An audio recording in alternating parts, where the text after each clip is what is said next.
Bonjour et bienvenue sur commentphotographier.com. Donc dans cette vidéo, on va reparler un peu du réflexe et de la visée réflexe parce qu'il y a eu pas mal de commentaires et ça m'a développé aussi de nouvelles idées pour parler du fonctionnement de l'appareil photo réflexe et pourquoi l'utiliser et pourquoi éviter d'utiliser l'écran. Alors une des raisons pourquoi l'utilisation de l'écran est moins pratique et moins efficace, c'est que quand vous utilisez la visée d'écran, vous allez être beaucoup moins stable.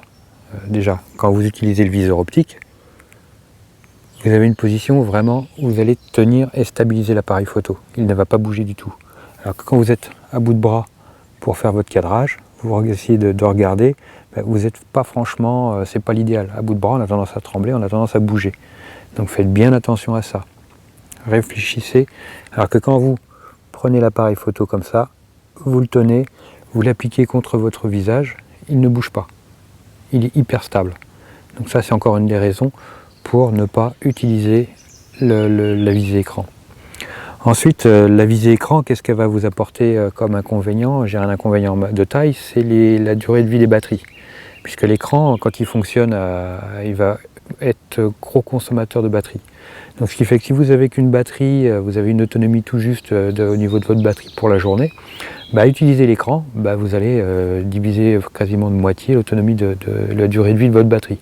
Donc là, faites attention à ça aussi. Donc vous allez être obligé d'acheter des batteries supplémentaires. Alors que la visée optique, la visée réflexe, ça ne mange pas de batterie du tout. C'est franchement, ça va être très négligeable parce que c'est juste les données qui sont reportées à l'intérieur du viseur. Mais c'est peanuts à côté de ce que va consommer un écran en termes d'énergie et de batterie. Ensuite, quand vous êtes dans des conditions de lumière difficiles, utiliser la visée réflexe, ça vous donnera un meilleur confort, une meilleure visibilité. Pourquoi? Parce que l'écran n'est pas toujours, va avoir la sensibilité de l'appareil photo. Alors que de regarder dans le viseur optique, vous allez avoir la sensibilité de votre œil. Et l'œil est beaucoup plus sensible que l'appareil photo. Et c'est d'une qualité bien meilleure. Si vous n'utilisez pas l'écran, le viseur réflexe et que vous passez votre vie à utiliser l'écran, l'inconvénient c'est que par exemple des marques ont commencé à sortir des solutions qui ne sont plus réflexes, comme Sony avec les SLT, où vous avez un miroir semi-transparent mais qui est fixe. Donc on a un viseur électronique dans les boîtiers Sony, comme les SLT, les A35, les 77.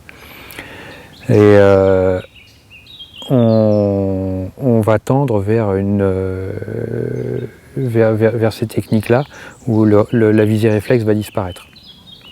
Et ça sera, pour moi, ça serait compliqué de voir ça. Et je ne voudrais pas voir la visée réflexe disparaître, se retrouver que dans les appareils photo très haut de gamme pour des concepts un peu élitistes. Moi, ça me chagrinerait beaucoup, parce que je ne sais rien faire sans la visée réflexe.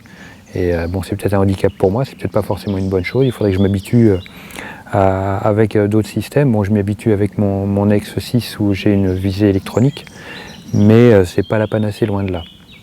Donc voilà pour la visée réflexe. Donc je vous encourage vraiment, habituez-vous à utiliser la visée réflexe, vous avez tout à y gagner. Sinon, y a d'autres solutions qui se proposent à vous. Merci à tous et puis à très vite sur commentphotographier.com.